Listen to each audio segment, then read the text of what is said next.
નમસ્કાર સાથીઓ, હું સામાજિક કાર્યકર અને ખેડૂત અગ્રણી ભરતસિંહ ઝાલા. ગુજરાત સરકાર દ્વારા અને ખાસ કરીને હર્ષભાઈ સંઘવી દ્વારાનું જે નિવેદન છે કે આરટીઆઈ કાયદાનો ઉપયોગ કરી તોડ કરવાવાળા સાવધાન, બહુ મહત્ત્વની વાત છે.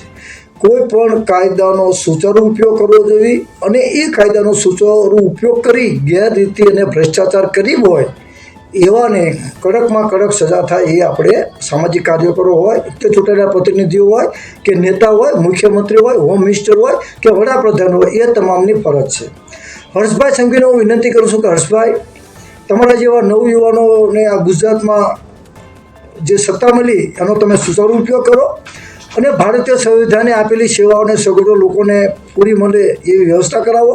સાથે સાથે કોઈ પણ ચૂંટાયેલા પ્રતિનિધિઓએ છેલ્લા 40 વર્ષમાં જે પ્રોપર્ટી બનાવી એ પ્રોપર્ટીનો હિસાબ માગો અને એ પ્રોપર્ટી ક્યાંથી આવી અને ક્યાં આવી, અને ત્યારબાદ તમે કહો કે જેને તોડ કર્યો છે, ખોટું કર્યું છે, એવાને છોડવામાં નહીં આવે અને એવાને જેલ ભેગા કરવા આવશે.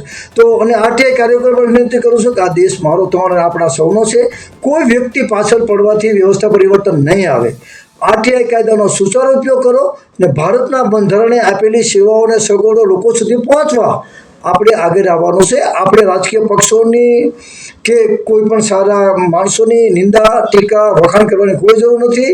આપણે સાથે મળીને નવસર્જન કરવી અને નવસર્જનની પ્રક્રિયામાં પોતાનું સર્વસ્વ લૂંટાવી દેનાર માનવી કદાપી નિરાશ થતો નથી. એને દેવી કૃપા અને આત્મસન્માન આપોઆપ મળી રહે છે. જય હિન્દ, જય ભારત.